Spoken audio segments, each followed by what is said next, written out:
Boa noite a todos. Estamos na Casa do Caminho Irmão Samaritano. Estamos localizados no município de São Paulo, em Budas Artes, nesta casa bendita, que nos enriquece cada vez mais com as suas vibrações de amor, de serenidade, e nos dando cada vez mais a perseverança ao trabalho do bem. Esta casa que nos ensina tanto com tão pouco. Esta casa que nos mostra com a sua maneira, com o seu jeito simples, os caminhos de Jesus. Essa casa que nos conduz ao trabalho e à moral cristã. Esta casa que nos oferece a nós todos uma oportunidade bendita de buscar a presença amiga e amável de nosso Senhor Jesus Cristo em nossos caminhos. Busquemos, Jesus, a vossa presença no trabalho de hoje. Busquemos, Jesus, a vossa presença sobre o nosso olhar. Busquemos, Mestre Jesus, a vossa presença nos trazendo a compreensão e a serenidade para as tarefas do dia a dia.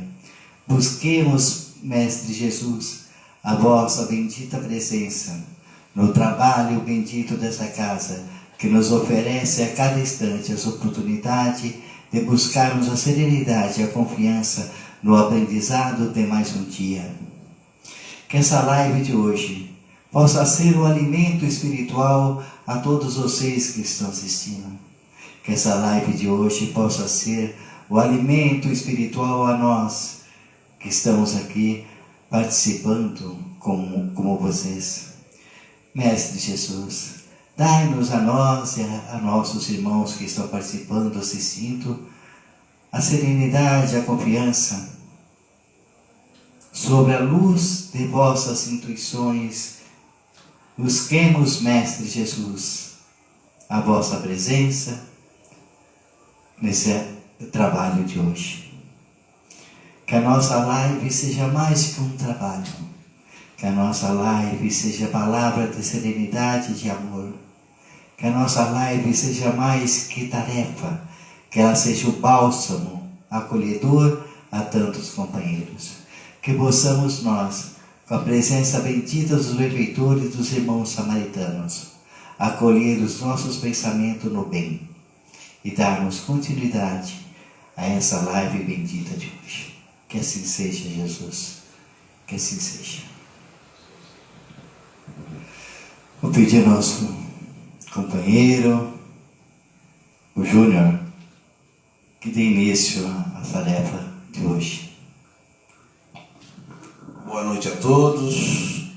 Luiz Fernando, Eduardo, Cris e vocês aí de casa. Mais uma vez estamos aqui no estudo do Evangelho do nosso Mestre Jesus, né? Com muita satisfação, com muita alegria, que estamos nessa sala de bate-papo edificante, que o intuito nosso aqui na realidade é o quê? Estudar o Evangelho à luz da doutrina espírita de uma maneira simples, de uma maneira... a gente pode aplicar isso no nosso dia a dia, senão não tem nexo, né? Então, o gostoso de estudar o Evangelho é a gente pegar esse Evangelho, estudar e pôr no nosso dia a dia, na nossa prática diária, né? Então, hoje, o capítulo que nós vamos estudar hoje é o capítulo 23, Moral Estranha. Esse capítulo, ele tem algumas passagens. Aborrecer pai e mãe, abandonar pai, mãe e filhos, deixai os mortos enterrar os seus mortos, não vim trazer a paz, mas a espada. Se nós analisarmos ao pé da letra o que está escrito aqui, não tem coerência de tudo que a gente estudou até agora. Desde o capítulo 1, que a gente começou a estudar, o que Jesus falava, o que ele trouxe, as bem-aventuranças, se nós formos analisar a escrita ao pé da letra, não tem coerência, não tem nexo. Jesus veio nos dar o quê? Ele nos trouxe o quê? A lei do amor. Como que uma lei do amor vai estar baseada em abandonar pai e mãe? Que aqui, nesse primeiro momento, está abandonar, né? Aborrecer aqui no primeiro. Ah, verdade. Que nesse primeiro momento aqui está escrito até aborrecer, mas em algumas traduções, na maioria, está odiar. Então, o que a gente tem que levar em conta? Então isso aí não ia ter lógica, não ia ter um nexo, né? Tudo que Jesus falou até agora caía por terra. Abandonar pai e mãe. Aí você pega, eu não vim trazer a paz. Pelo contrário, Jesus é o emissário da paz, né? Então, cada trecho desse nós temos que interpretá-lo à luz da doutrina espírita e no espírito da letra, não numa letra simplesmente ao pé da letra, né? Quais são as reflexões que nós temos que fazer a respeito disso tudo? Nós temos que levar em conta que o Velho Testamento e teve o Novo Testamento. O Novo Testamento foi escrito depois que Jesus faleceu, né? Então foram os apóstolos, né, quem conviveu com ele na região. Então nós temos que parar para pensar e analisar se por teve algum equívoco na época, alguém foi escrever alguma coisa que não era essa interpretação. Isso é um item que tem que levar em consideração. O outro item, como você mesmo falou, a palavra, a língua, né? Aramaico, hebraico. Então, uma palavra tem vários sentidos. Essa é outra reflexão que temos que fazer, né? A história também contada, né? Por exemplo, se eu contar uma história para vocês aqui agora, essa história daqui a 20 anos vai ter uma distorção. Quase que certeza.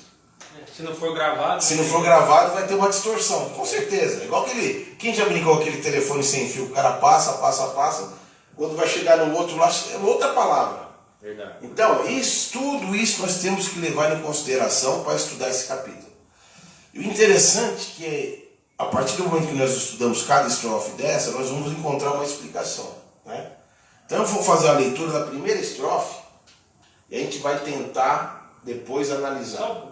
Só para falar, posso falar um pouquinho só da etimologia aqui, dessa questão que você colocou muito bem? Pode falar. Né? Porque, para a gente analisar hoje aqui esse capítulo 23, que Kardec quis nos trazer para demonstrar essa questão da moral estranha que ele intitulou, que são algumas passagens do Evangelho, né? Algumas parábolas, que aos olhos de muitas pessoas causam estranheza, né? Causa dúvida. Ele fala, mas Cristo está se contradizendo?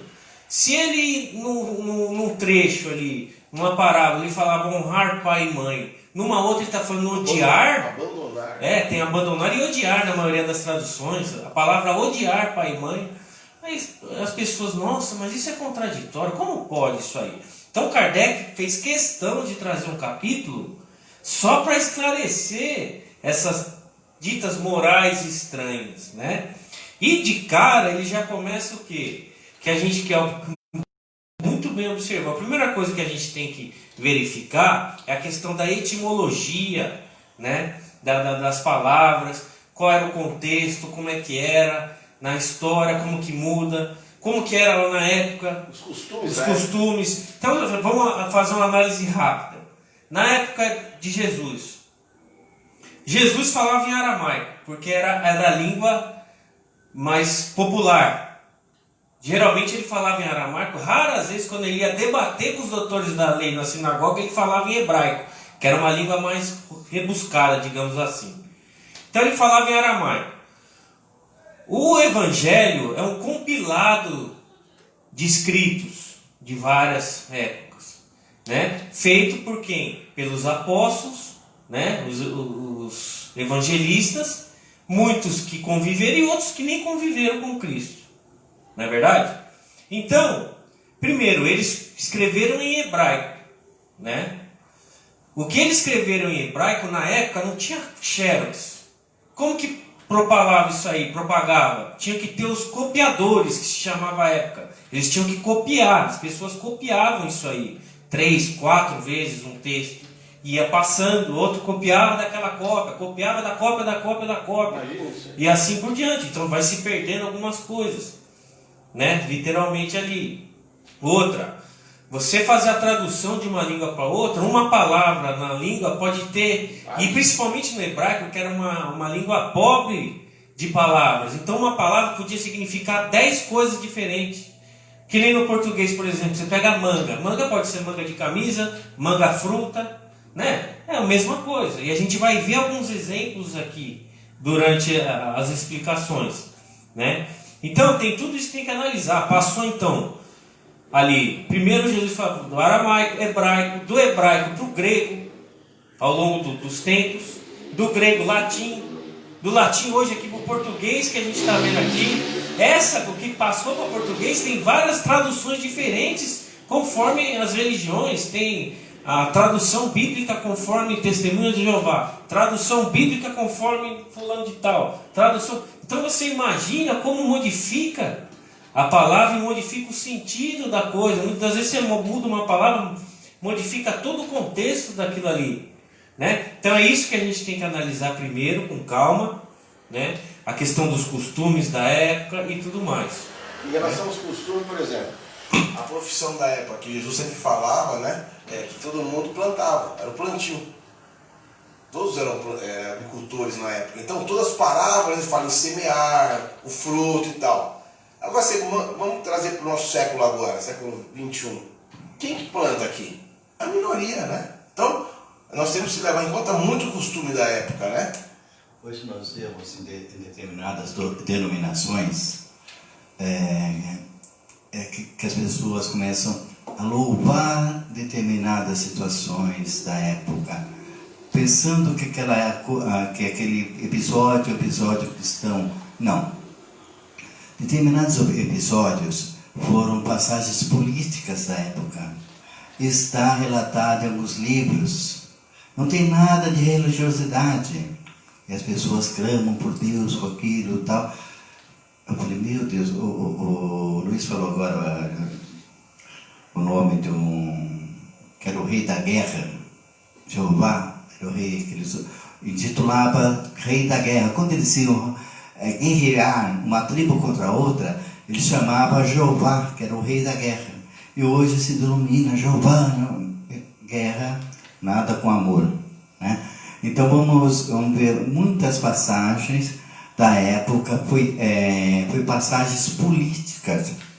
É o mesmo que nós temos hoje, uma passagem política aqui no Brasil.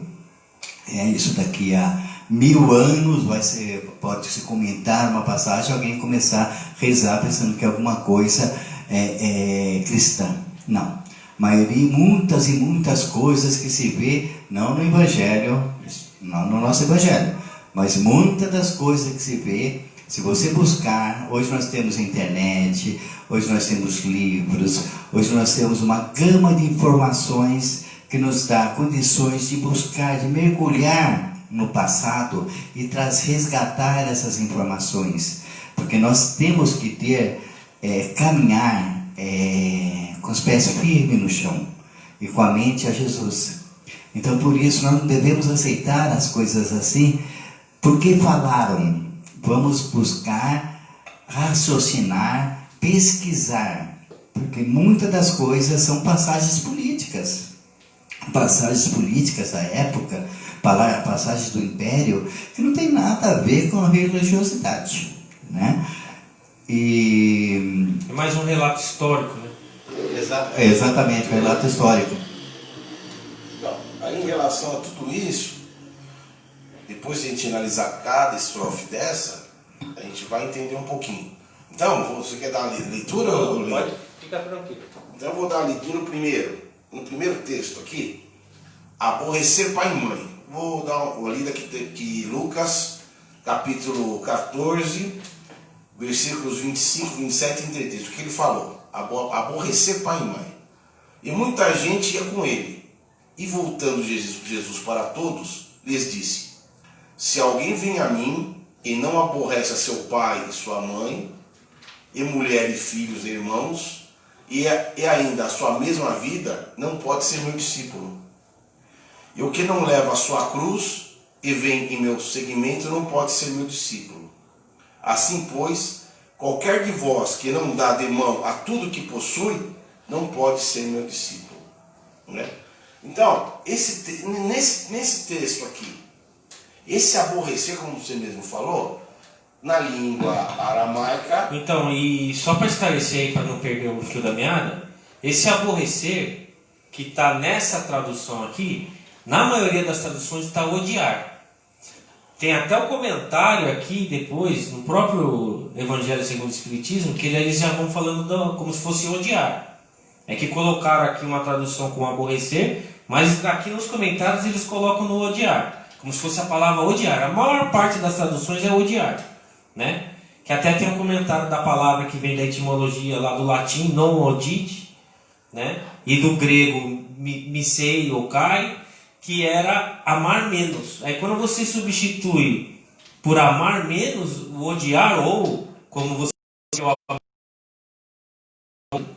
Nessa questão desse texto aí, é a questão que a gente estava falando da palavra. Exatamente. Né? E quando Jesus fala esse não aborrecer, como a gente viu que era como é que era? Aborrecer pai e mãe. O outro sentido era qual que você viu aí? Amar menos. Amar menos pai e mãe. O que ele quis dizer com isso? É o seguinte, se a gente parar para pensar, vamos analisar da seguinte maneira. Qual que é um dos primeiros mandamentos? Amar a Deus sobre todas as coisas e ao próximo como a ti mesmo. Então, amar a Deus sobre todas as coisas. Nesse contexto, quando ele quis dizer amar menos seu pai e sua mãe, na realidade, ele estava dizendo o seguinte, ele quis te mostrar que você tem que amar primeiro ao pai, que é Deus, sobre todas as coisas. Então, esse sentido, nesse sentido, não que você não tem que amar seu pai e sua mãe, pelo contrário. E aí você, indo um pouquinho mais ao fundo na reflexão, como que você pode amar a Deus? Deus fica feliz como? Se você amar o seu próximo como a ti mesmo, você está amando a Deus. Nesse contexto. Tenta raciocinar um casamento. No casamento, você conhece a noiva ou você conhece o noivo? Casam, segue uma nova família. Seus pais e suas mães continuam sendo seus pais e suas mães. Mas o amor já é um outro tipo de amor. Você tem que dar atenção ao seu novo amor, à sua nova família. Você vai construindo algo maior. Então, conjugal. Vamos que Jesus. Tá? Então é um novo enlace, um novo casamento, né? Saímos desse mundo transitório, tá? Nossa mente saímos desse mundo transitório, pejorativos, e nos encontramos um lado mais de Deus, a Jesus. Você entendeu? Não, o que eu quis dizer aqui, vamos dizer assim, casei, eu estou hoje com minha esposa, mas meus pais eu continuo gostando e amando eles e respeitando eles lá. Estou hoje buscando, mas meus pais, minha mãe continuam lá e eu continuo respeitando eles lá. É isso aí. É o desprendimento. Júlio, e você vê que é tanto verdadeira essa questão de que se você substitui a palavra da sentido, e era essa palavra mesmo, amar menos, que logo em seguida, em Mateus capítulo 10, versículo 37, olha o que ele fala: o que ama o pai ou a mãe mais do que a mim, não é digno de mim, e o que ama o filho ou a filha mais do que a mim, não é digno de mim. E aí, então já realmente você vê que é nesse sentido, que encaixa ali exatamente, né? Nesse contexto. E esse amar, igual eu falo, como é que você ama a Deus? Você não está em contato, a gente não está em contato com Deus, concorda comigo? Você está em contato com quem? Com o encarnado. E como é que você vai amar a Deus? Amando o próximo. Você amando o próximo, você, paralelamente, está amando a Deus. E Deus está feliz porque você está amando o seu próximo, você está seguindo a lei de Deus. Então, quando Jesus quis dar essa conotação, foi nesse sentido. né? Exatamente. Amar a Deus sobre todas as coisas, o próximo como a ti mesmo. E você amando o próximo, consequentemente você está amando a Deus. Você não consegue amar a Deus se você não amar o seu próximo. É nesse sentido, né? Agora aquele outro texto lá, que ele fala abandonar pai, mãe e filhos. Isso. Agora vamos pensar um pouquinho, imagina. Chega hoje, qualquer religião, chega assim para você, Luciano, é o seguinte, eu falo para você, vem comigo, abandona seu pai, sua mãe, seus filhos e me siga. Adepto aqui, se você fizer isso, Então, você vai aceitar? Você já pula fora. as pessoas que você mais ama no mundo, que são seus pais, que é a família, que é a célula máter da sociedade, na família que tem tudo que nós estudamos aqui, todos os reajustes, tudo, não tem sentido. Se for nessa conotação. Ao pé da letra. Ao pé da letra. Esse abandonar é o seguinte que ele quis dizer aqui, ó. Por exemplo, você vai para a guerra. Isso. Um exemplo, um soldado que vai para a guerra. O que ele faz? Ele deixa a família, os irmãos, entre aspas, ele abandona e vai fazer o quê? Uma missão. Ele vai para algo maior. Jesus, quando diz isso, ele quis dizer assim, vem comigo, quer dizer, venha comigo, que a sua missão dos apóstolos era o quê? Pregar o evangelho. Vai ser difícil, vai ser complicado. Então, esse abandonar, entre aspas, era seguir para uma missão nova. Foi com essa conotação que ele colocou esse versículo aí, que eu vou até dar uma lidinha aqui agora. Isso. Ó, e todo que deixar, por amor do meu nome, a casa ou os irmãos, ou seja, aquilo que ele falou, todos que deixar por amor do nome dele, é o quê? Praticar o evangelho com ele. A casa ou os irmãos, ou as irmãs, ou o pai ou a mãe, ou a mulher, os filhos, ou as fazendas, receberá 5 por 1 e possuirá a vida eterna. Mateus capítulo 19, versículo 29. Então, é com essa conotação, é de você, o abandonar, entre aspas, é você seguir uma missão, é o desprendimento, como o Eduardo falou. É o desprender para algo melhor. Não é que você está se desprendendo que você deixou de amar. Não é que você está se desprendendo que você deixou de amar, né? Você está numa missão, como o Júnior está falando, está amando, continuando, estendendo o seu amor. Aquele que tem um amor no núcleo só fechado, não estende a outros, não é amor. Nós temos que estender o nosso modo de amar, não só os nossos pais, nossos familiares, mas mais além. Foi nesse contexto. Sabe, porque Jesus, quando Jesus fala numa passagem, quem é meu pai, quem é minha mãe, ele quer dizer a mesma coisa. Somos todos uma família. Estamos todos numa gama buscando o amor. Né? É dessa forma, eu acho que vamos nos desprender, mas vamos amar. Vamos continuar amando os nossos, mas vamos dar a oportunidade de amar os outros também, os nossos companheiros, nossos vizinhos, aqueles que nos chegam, ao plano espiritual. Né? Falou de espírito, de espírito evoluído, todo mundo ama. Né? Espírito com pouca evolução, ninguém quer amar. Né? Isso aí mesmo. E outra coisa, né? Perfeitamente a colocação, tá certinho isso aí mesmo. E se a gente for analisar, o que Jesus queria da gente? Jesus queria o quê? Que nós transcendêssemos, que nós evoluíssemos como espíritos, né? Porque a gente tende à perfeição. E Jesus, ele quer encurtar esse caminho. Ele quer que sejamos cada vez melhores. Então, o que ele sempre busca? Que a gente saia das amarras do ego, da construção da sociedade, principalmente naquela época, das construções dos imperativos morais, religiosos, né, sectários e tudo mais, que construíam, que formavam tudo aquele ego. Ego é o quê? A nossa construção pela sociedade, que é para que a gente possa se libertar disso e ser a gente mesmo, a nossa essência espiritual, né? E ir atrás da evolução. Então é isso que ele buscava, e é nesse sentido aqui que ele quer frisar, né? Para seguir ele, largar todas as velhas concepções que arraigaram na nossa mente principalmente na época lá. Você já imagina como que era arraigado na época. Aí depois que vai ligar isso que eu estou te falando, numa outra moral estranha que a gente vai ver aqui.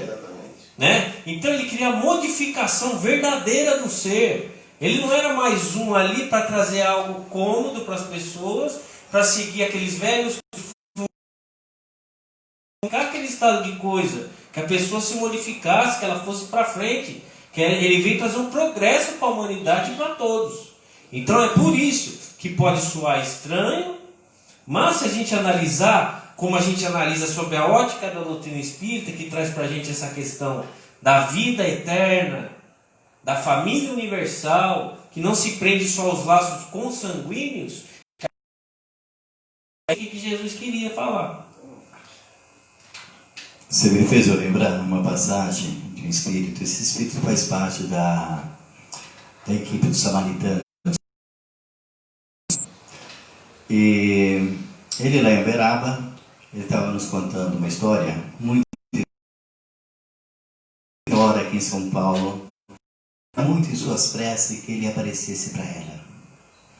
E rogava a Deus, nosso Pai, a Jesus, nosso irmão maior, que desse a graça desse Espírito para aparecer para ela.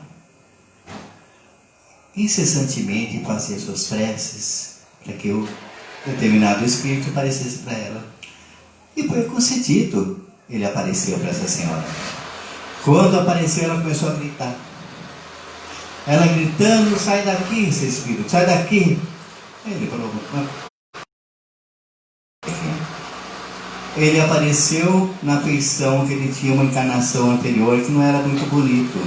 Na visão dela, ela queria um espírito angelical de cabelo loiro, de olhos azuis e todo bonitão. Ela não entendia que o crescimento desse espírito veio naquela roupagem do nordestino, de uma pessoa muito da lavoura, do campo, rude, sobre a sua pele queimada do sol, gasta, aonde trouxe valores e grandes valores espirituais. Mas na cabeça dessa nossa companheira aqui de São Paulo, ela imaginava um espírito angelical, com olhos azuis e cabelo loirinho. Então ela começou a gritar. Então o nosso amor não é pela aparência. Muitas das vezes o nosso amor pelos nossos familiares não pode ser da aparência. Ele tem que ser do íntimo nosso, ao externo. Amando ao externo, que são nossos vizinhos, nossos companheiros, aqueles nossos que vão se aparecendo a nós, que a bondade divina vai nos enviando para ser nossos amigos, os nossos companheiros ou nossas companheiras. Sejamos nós portadores de dádivas de amor naquilo que passarmos, por onde passarmos, né? Não exigimos a nossa capacidade que ainda não temos. Vamos seguir o nosso caminho buscando entender as necessidades de Jesus, né? E compreender os nossos laços familiares que são desprendidos momentaneamente, para que possamos entender as palavras de Jesus. É isso aí. E uma outra passagem aqui também, aqui na sequência: deixai os mortos e enterrar os seus mortos. Não é?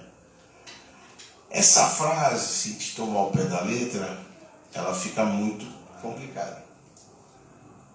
E eu vou ler a passagem que Jesus falou aqui nessa estrofe. E a outro disse Jesus: segue-me. E ele disse: Senhor, permita-me que vá em primeiro enterrar meu pai. E Jesus lhe respondeu: deixa que os mortos enterrem os seus mortos, e tu vai e anuncia o reino de Deus. Isso está em Lucas capítulo 9, versículos 59 a 60. Você sabia que para a espiritualidade mortos somos nós? Então, tem esse contexto, mas o contexto aqui, segundo um relato que eu vi de um irmão espírita nosso, é que Jesus, sendo Jesus, né, ele consegue ver o seu íntimo, do seu desejo. nessa questão aqui, ele percebeu, porque qual o costume da época? Tem isso nós temos, por isso que voltamos àquele costume da região. Quando uma pessoa morria, os filhos tinham que ir ao enterro e ficar lá chorando, senão eles podiam perder a sua herança. Esse era o costume da época. E esse rapaz, na realidade, Jesus viu o íntimo, ele não queria enterrar o corpo do pai, ele não queria perder a herança. É por isso que Jesus fala desse jeito para ele. Na realidade, ele quis mostrar para ele assim: deixa as coisas materiais e se atente para as coisas espirituais. Esse é um dos exemplos dessa questão. Né? Exatamente. Quer comentário? É isso aí, exatamente isso. Que aí ele quer mostrar o quê? Que o que vale é o corpo, aquela matéria transitória, que vai, a terra vai dar cabo daquilo. Mas o que importa verdadeiramente é o espírito, que é eterno. E é isso que ele tinha que valorizar. É esse ensinamento que ele deu. Deixe os mortos enterrar os mortos.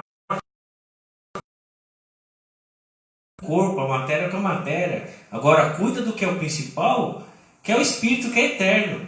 Você tem que lembrar daquele que está vivo, que ele é o espírito eterno que está ali, é o corpo dele, né? E não só nesse sentido também, quando ele fala deixa os mortos enterrar os mortos, quem ele considerava como mortos ali? Aqueles que estavam loucos por causa dessa questão da herança, que vivem só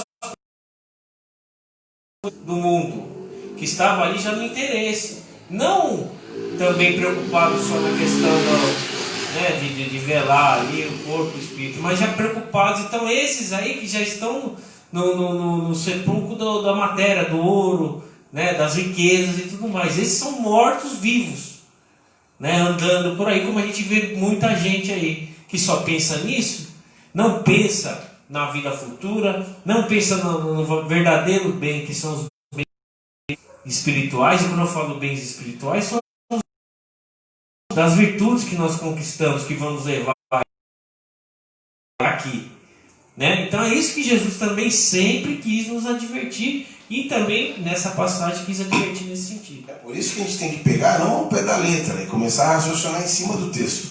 E importante, é óbvio que temos que ter todo o zelo e todo o carinho pelo ente que faleceu. Ir lá prestar nossas homenagens no velório, isso aí faz parte. Não estamos falando para a pessoa não fazer isso, mas só faça isso, mas porém ela tenha na sua consciência que o espírito não está mais ali. O espírito foi para a prática espiritual, e o pensamento dela em uma oração para esse espírito vai fazer muito mais por ele do que velando o corpo ali, que vai ficar para a terra, e a terra vai acabar sucumbindo com ele, né? Mas é lógico, todos somos de acordo que a pessoa tem que zelar pelo aquela ente querido que partiu. Isso aí faz parte, isso é importante também.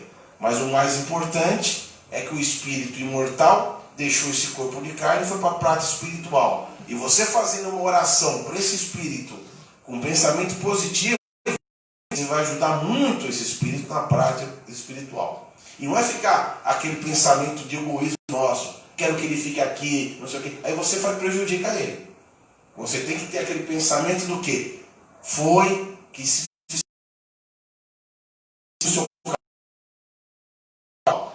aí você libertar. E não aquele egoísmo nosso de querer tudo, né? Aí você fica prejudicando o espiritual. Eu só lembrei de algo aqui muito importante para a gente comentar, porque nós já vamos passar agora para o comentário da outra moral estranha, né? Da espada e da paz e a espada, que é importantíssimo. Mas passou um aqui batido, passou aqui, nós não comentamos, e é muito importante para a reflexão. Que é logo na primeira moral estranha que nós comentamos aqui, aborrecer ou odiar pai e mãe, conforme, né, a tradução, que é o seguinte: e o que não leva a sua cruz e vem em meu seguimento, não pode ser meu discípulo. Então vamos analisar: o que não leva a sua cruz e vem ao meu seguimento, vai né? Ele não suporta da vida e quer seguir Jesus. Então isso é importante a gente analisar bem, por quê? Não querendo criticar, mas fazendo uma constatação. Nós vemos em muitas religiões, infelizmente, que passam a seguinte promessa: a partir do momento que você é adepto aqui, vão acabar os seus problemas. Você vai ser privilegiado, protegido, você não vai ter mais problemas financeiros, você não vai ter mais... Você está entendendo o que eu estou querendo falar aqui? Todos sabem e veem isso dia a dia, na TV, no rádio e tudo mais. Você não vai ter mais problema, você, sabe, vai ser um ungido de Deus e tudo mais, tudo mais. Como você, a partir daquele momento, não tivesse mais essas cruzes para levar. Mas o que acontece? Muitas das pessoas acabam vendo que não acaba. Tem as cruzes, tem os problemas. Aparece, tem o falecimento do ente querido, tem um problema financeiro. Não é porque está na religião que não vai ter. Então isso é importante a gente fazer a reflexão, porque isso leva muitas pessoas a abandonar aquela religião e se tornarem até ateus, e maldizer a Deus e ao Cristo. Então é isso que a gente tem que frisar, que a doutrina espírita nos explica, que ela faz o quê? Que nós nos tornemos mais fortes para carregar essa cruz. Nós vamos ter as cruzes, sim. Então, mas na realidade, isso aí é aquela lição que a gente já teve nos capítulos falsos profetas. Exatamente. Que promete o reino de Deus às custas materiais, que não existe. O meu problema. Não. Eu não vou ter mais problema familiar, eu não vou ter mais problema financeiro, eu não vou ter mais... E não é assim. Elas vendem um paraíso, né? Na terra. Nós estamos acordando, despertando e conhecendo um Pai misericordioso. Diz o Espírito que a mesma distância que há de um animal a nós, um cachorrinho a nós, existe em nós a Deus. Né? Então nós temos muito a percorrer, temos muito a galgar para chegar a Deus. Deus, em sua infinita misericórdia, único que veio aqui, que foi o emissário de Deus, foi Jesus. Único que recebeu as intuições de Deus, não. Daquela equipe que se direcionava a Deus, não de Deus diretamente, foi Jesus. E nós devemos pesquisar, devemos estudar. Nós temos uma mente que foi concedida pela bondade divina para raciocinar. Se deixamos nos levar por fábulas, por palavras mansas, por falsos profetas, por mentiras, por baboseiras, porque deixamos nos levar e queremos muitas vezes nos aproveitar dessa situação. Nós somos mais errados que aquele que fala. Né? Então a situação no coração, que poucos têm. Aí tem a presença de Jesus, a presença de Deus, a presença do Evangelho dentro. Não o Evangelho embaixo do braço, mas o Evangelho no coração. Deus nos concede uma grande oportunidade, nos traz o raciocínio para que possamos buscar os nossos conhecimentos. Deus nos deu a internet, Deus nos deu os livros. Um dos primeiros livros que chegou aqui para nós foi um livro de pedra.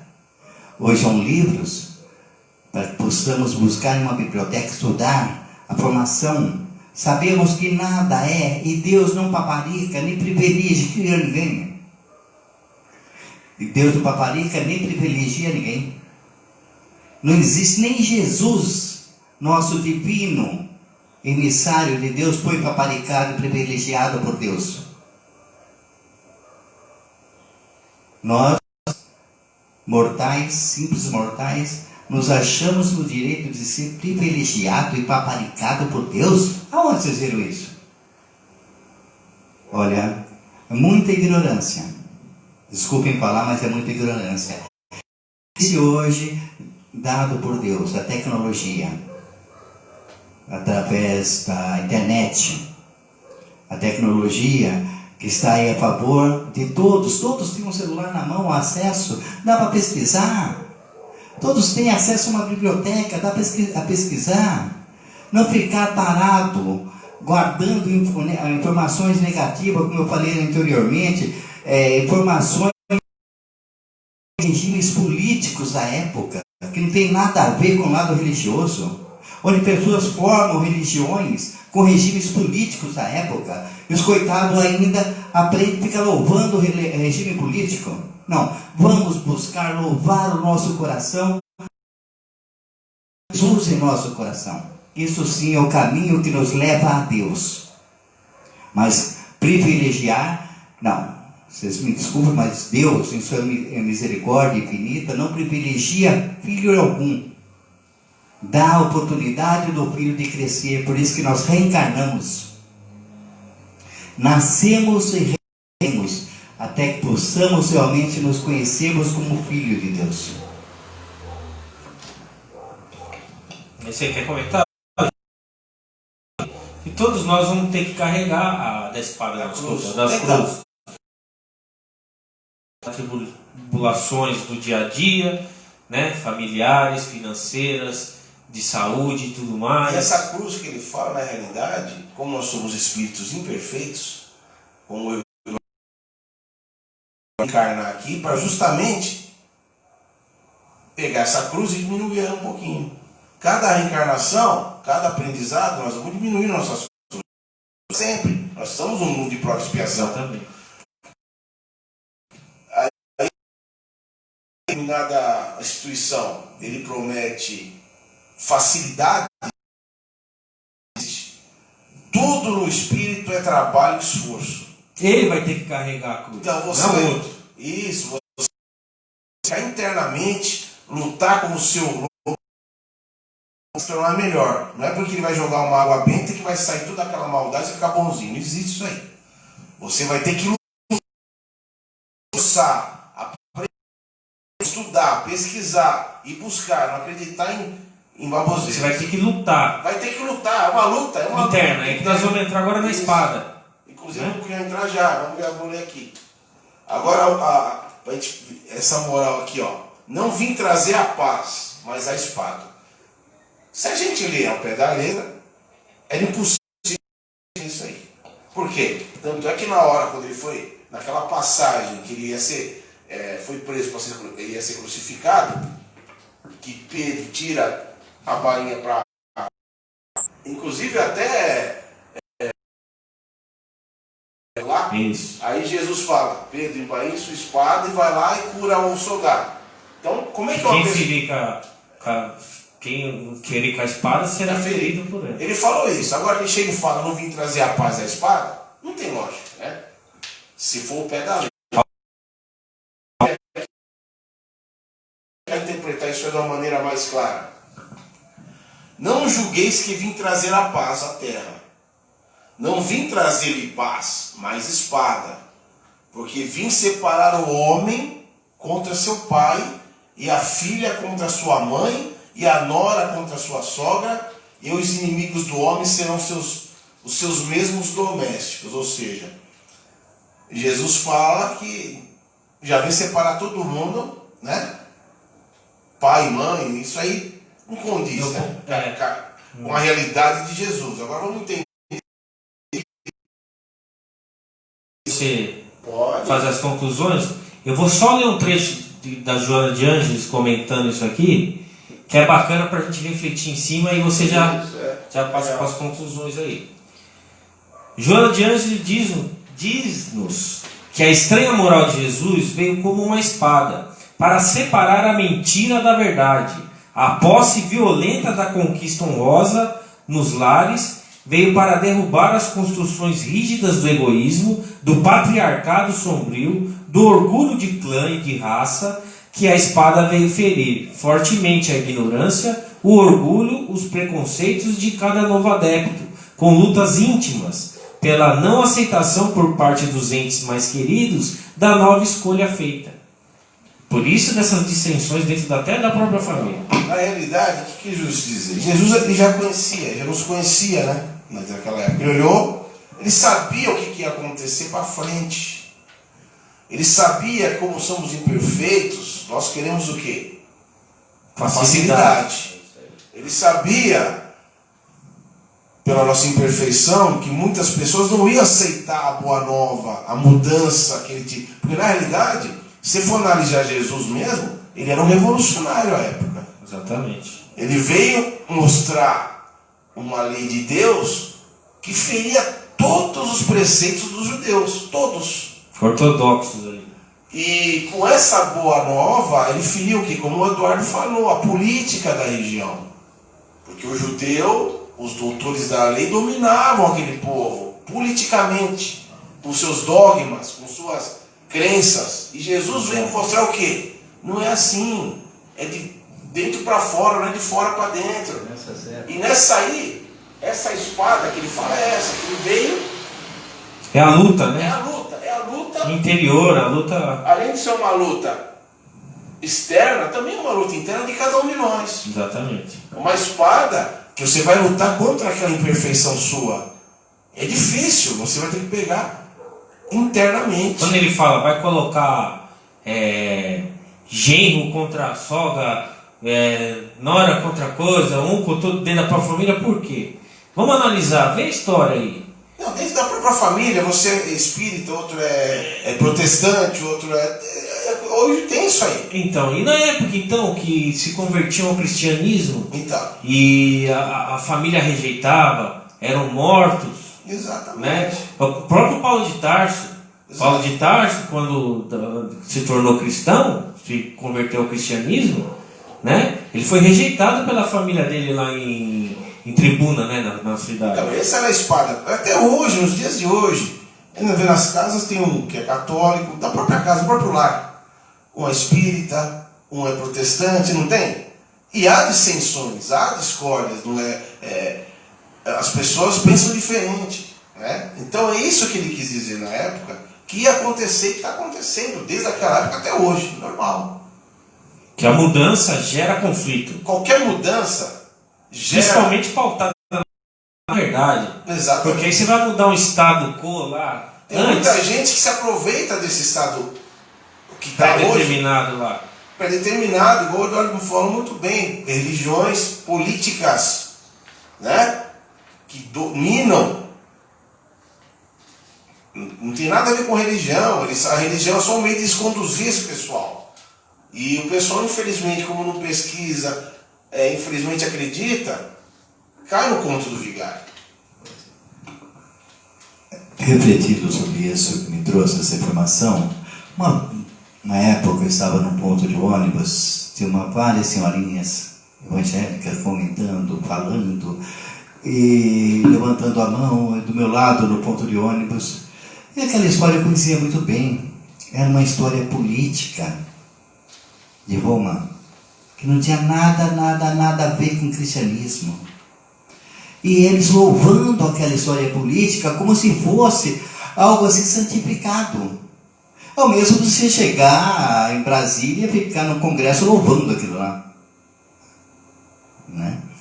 E eles louvando. Eu senti tanta pena daquelas senhorinhas, porque a falta de conhecimento, a falta de acreditar nas coisas sem estudar, sem pesquisar.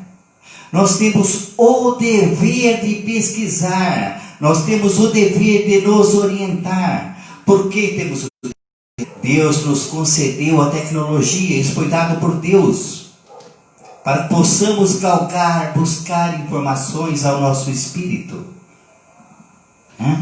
Isso são a bondade divina nos fortalecendo. Vá, meu irmão, vá, minha irmã, vá numa busca na internet, busca numa biblioteca, busca conhecimento, não se deixe enganar, não se deixe ludibriar.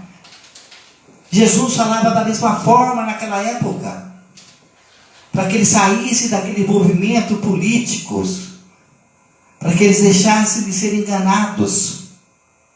E hoje, há mais de 2000 anos, continuam sendo enganados. e deixando ser enganados.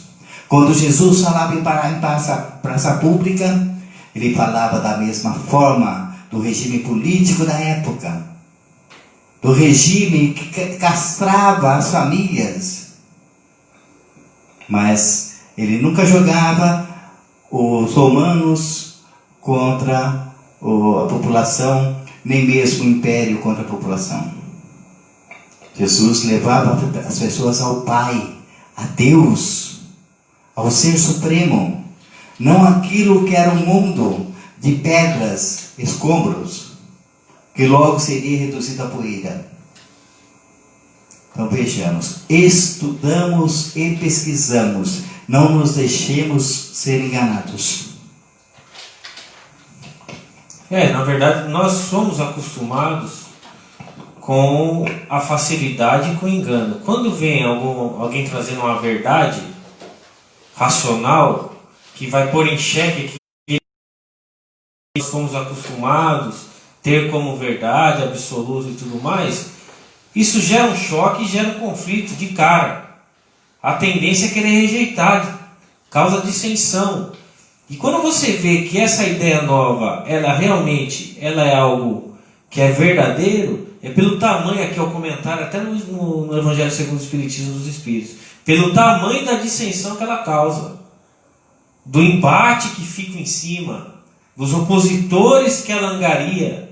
Aí você vê que está incomodando mesmo. Por quê? Porque é uma ideia nova, verdadeira, que está causando modificação, ou seja, fazendo alterar aquilo que estava acomodado, mexendo com interesses enraizados lá atrás. E é aí que gera esse conflito, por isso da espada. Isso a gente vê, isso de todas as épocas.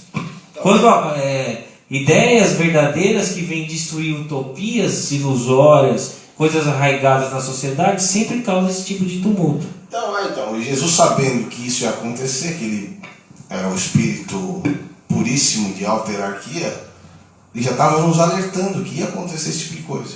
E acontece até hoje. Então, pessoal, através dessa leitura, desse entendimento aqui, ficou um pouco mais claro toda essa... Na realidade não é uma moral estranha. Na realidade é você interpretar de uma maneira lúcida o que Jesus quis dizer. E de tudo que a gente comentou aqui, eu acho que deu para a gente entender um pouquinho o que se passou, por que Kardec quis pôr isso aqui também, bem nesse contexto, para justamente alertar-nos de tudo isso daí, né?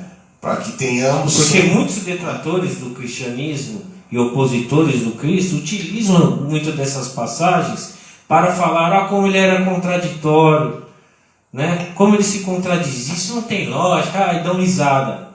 Porque não sabem analisar, interpretar, né? Realmente é que eles estão presos à letra. E utilizam disso. Por isso que Kardec fez questão de colocar um capítulo no Evangelho, segundo o Espiritismo, só para tratar dessa dita moral estranha. Exatamente. E é bacana, né? Para a gente refletir. Para a gente refletir, você viu? Na realidade, é polêmico, eu acho que de todos os capítulos do estudo do Evangelho, esse é o mais polêmico que tem, justamente por causa disso. Mas depois, agora, conseguimos ver que não é tão polêmico assim. É uma questão de interpretação e... A etimologia das palavras também. E não levar o pé da letra e tentar tirar o espírito da letra, né? Isso que é o importante. Tem algum comentário aí, Cris? Pergunta, alguma coisa? E em falar nisso, você tem o livro dos médiuns aí, não? Eu vou dar uma olhada. Porque eu esqueci o meu lá.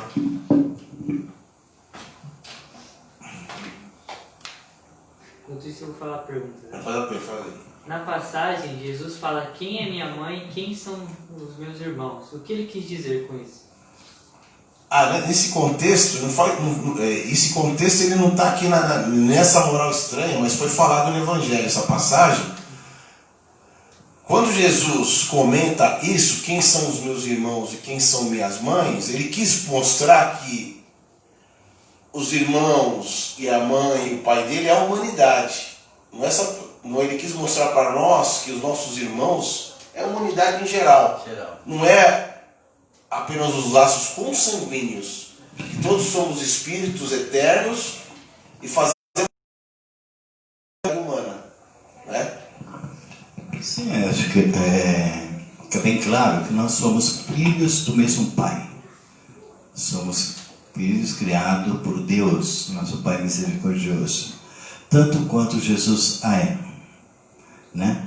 Então, quando chega a Jesus e fala, Jesus responde: quem é meu pai, quem é minha mãe? Quem é o pai de Jesus? São todos. Quem é a mãe de Jesus? São todas. E quem é os irmãos de Jesus? Somos nós, né? Nós somos irmãos de Jesus, nosso divino mestre, né? Eu não me acho ainda na condição de falar eu sou irmão de Jesus. Tenho muito que aprender, eu tenho muito que conquistar, eu tenho muito que conhecer, eu tenho muito a dever ainda, devo muito ainda, né? Então eu não me acho na condição de falar meu irmão, né? Então eu acho muito grande esse nome, né? Quando a gente chama meu irmão, minha irmã, eu acho muito grande esse nome para ficar se pronunciando, jogando ao vento, né? Temos que buscar Jesus em nosso coração. Isso é melhor do que títulos e nomes e formas. Mais alguma aí? Tem, mas é fora do tema. Sem problema. Só vou fazer um comentário só para... Claro, fica à vontade, né? É um comentário da Simone.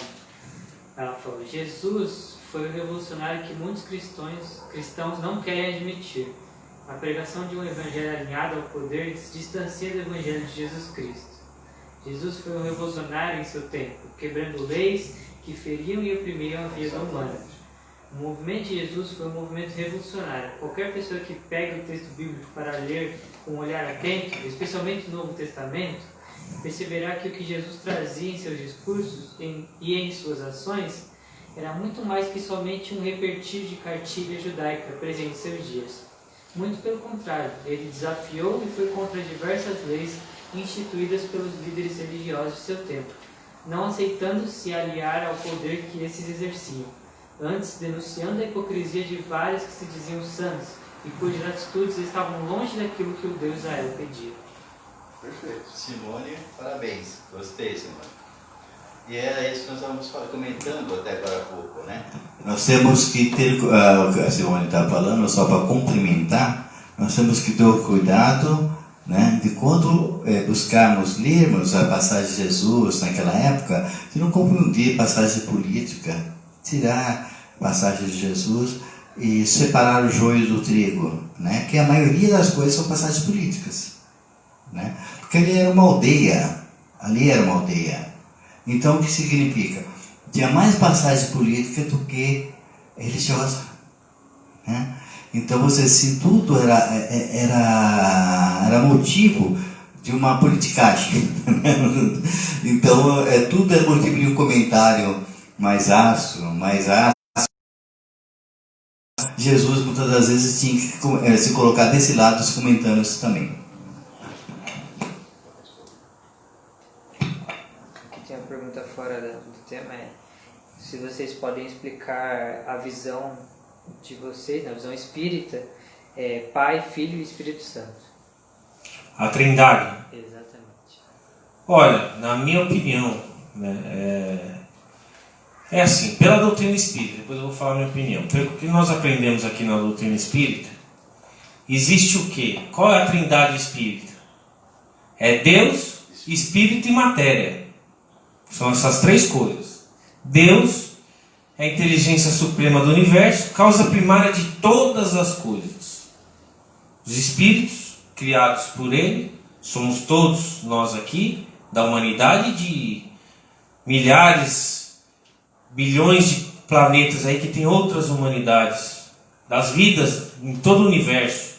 Ele é o criador desses espíritos, que são imortais e vão vivenciando em corpos de carne, conforme a dimensão ali. E matéria é tudo que rodeia, o que é utilizado, né? Que é o fluido cósmico universal. Que é formado através desse fluido, é a matéria. Então é nisso que nós no Espiritismo acreditamos. Essa trindade universal, Deus, Espírito e matéria. Agora, essa trindade, Pai, Filho e Espírito Santo, aí nós temos que ver a questão histórica. Essa trindade foi criada no Concílio de Nicéia. Quem tiver a oportunidade, estude o Concílio de Nicéia, em 333, 335 depois de Cristo, que houve esse Concílio de Nicéia, onde o imperador ali era Constantino, né? E ele, para ter a dominação ali das aldeias, dos povoados que o Império Romano subjugou e dominou, para ele ter um controle maior, ele teve que da religião, porque cada povo tinha seu costume.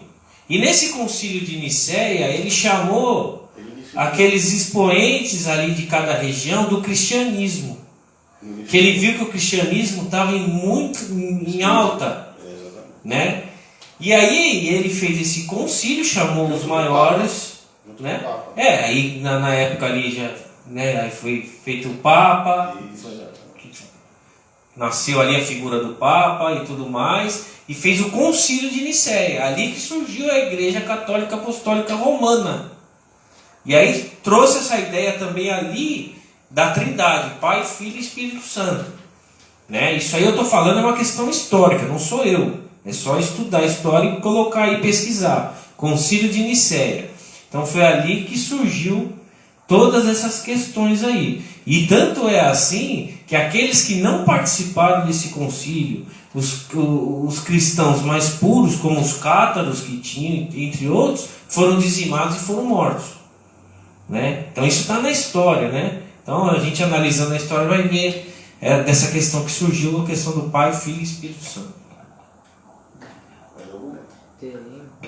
Como vocês veem os espíritas nos dias de hoje? Espíritas? Espíritos falidos. Como todas as outras pessoas, não tem diferença.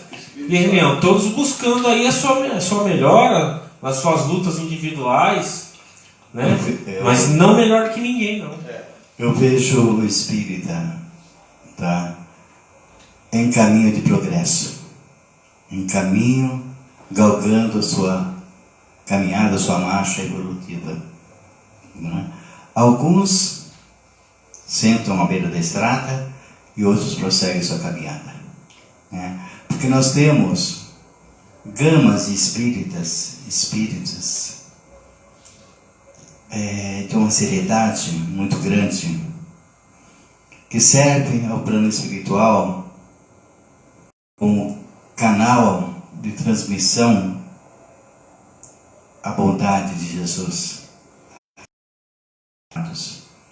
Ainda temos muitos companheiros devotados que lutam por esse nosso Brasil, que lutam por esse nosso planeta Terra, que lutam pelo amor nessa atmosfera, que lutam fervorosamente, atraindo benfeitores espirituais, pela sua seriedade, pela sua devoção, pela sua perseverança no amor e a sua dedicação no bem. O espírita está galgando valores. Não esquecemos que estamos há mais de 20 anos buscando essa caminhada. E vamos amanhã reconhecermos na presença de Jesus, na presença dos benfeitores espirituais, mais ainda. Seriedade, trabalho. O trabalho é árduo, mas estaremos com a presença dos benfeitores espirituais nos auxiliando em favor dessa causa bendita. Há muitos espíritas que sentam à beira do caminho e outros prosseguem, mas tem muitos espíritas, muitos trabalhadores devotados. Eu tive a oportunidade de participar dos espíritas rurais, né? Aonde a seriedade e o devotamento espiritual ali é muito grande, né? Também tive a oportunidade de estudar em centro espírita, onde o desfile material também é muito grande, né? Todos têm os seus valores. Buscamos dentro de nós a consciência que estamos trabalhando em equipe, nós encarnados e nós os desencarnados, em busca de grandes valores. Há companheiros que estão em casas espíritas rurais que trabalham com a presença de grandes entidades, com as suas simplicidade, amor e dedicação. Esse é o espírita, esse é o caminho para o amor. Vejamos tantos companheiros que passou aqui em minha mente, que saíram de centros espíritas rurais, saíram de interiores, saíram lá de Minas Gerais, das suas roças, e foram para os centros espíritas, né?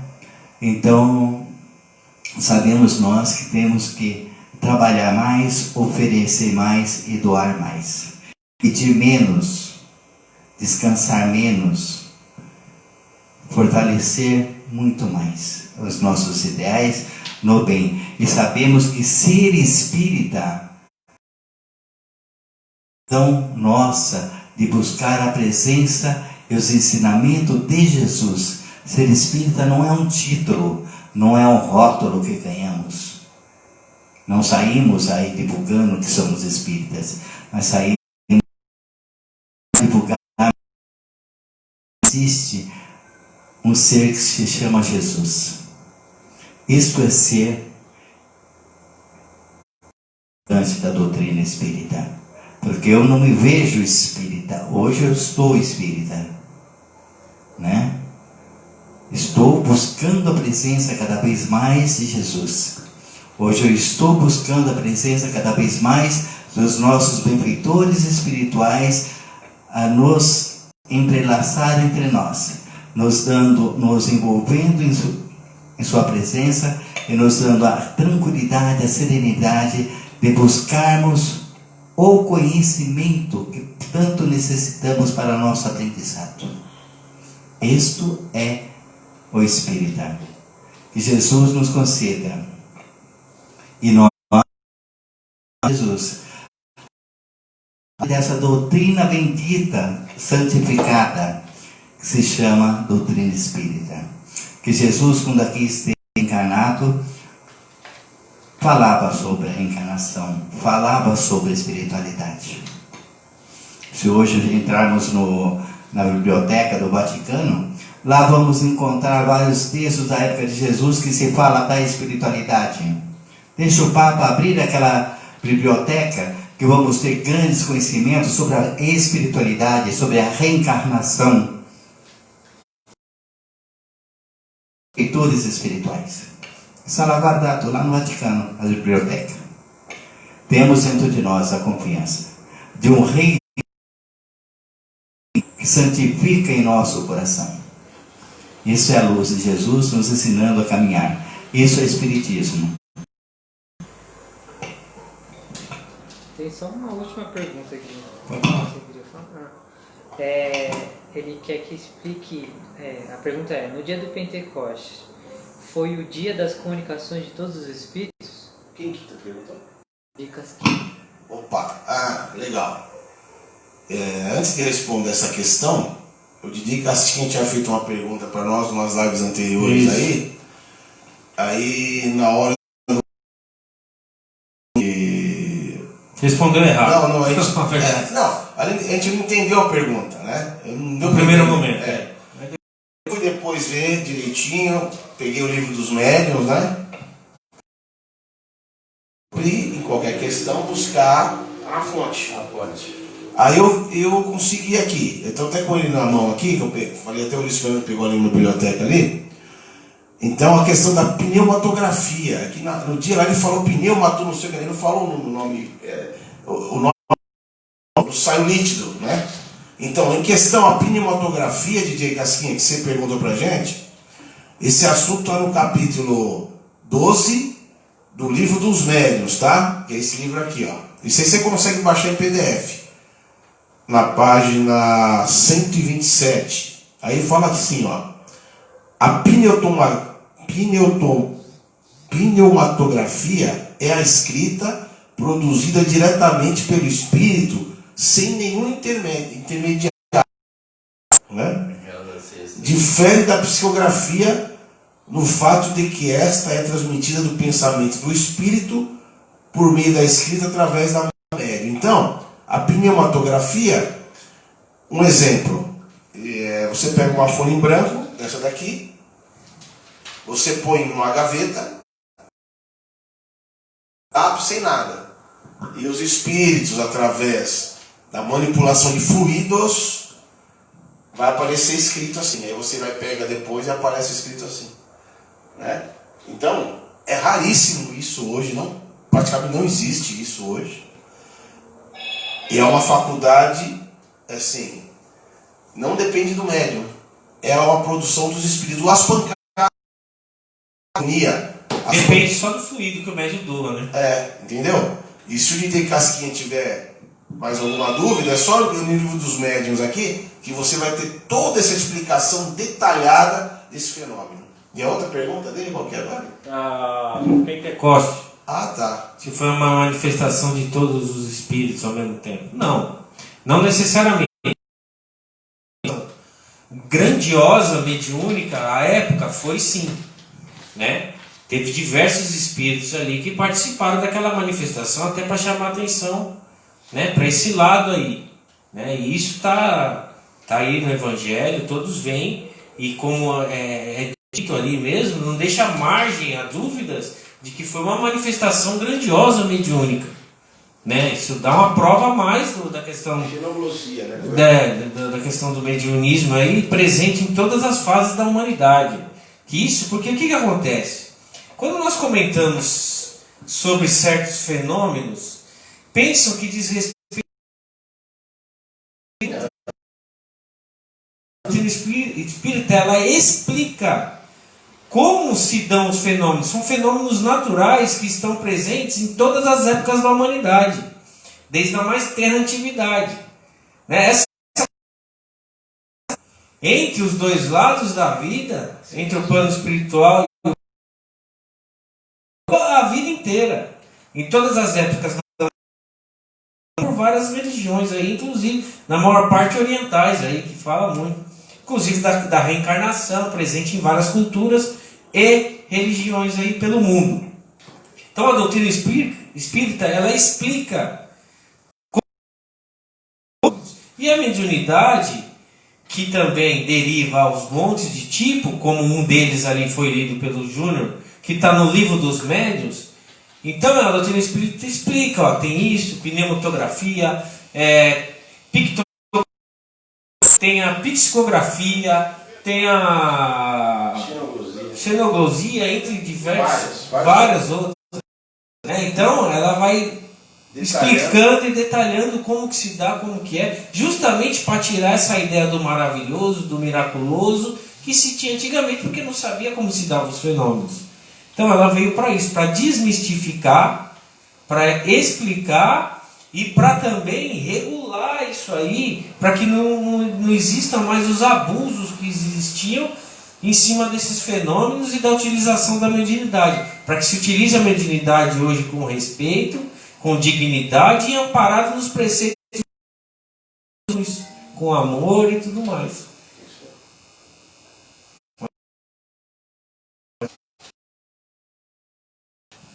Quer comentar aí? Não, tá ótimo. Então é o seguinte, pessoal, semana que vem, o nosso próximo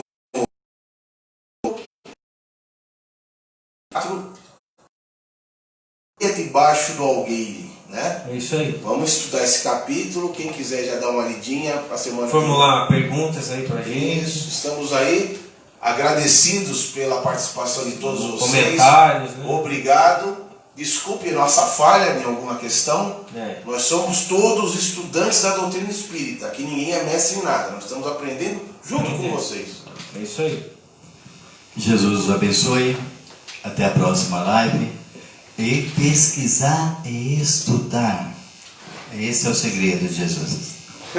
É isso aí. Boa noite, gente. Fica com Deus aí. Até a próxima, se Deus quiser.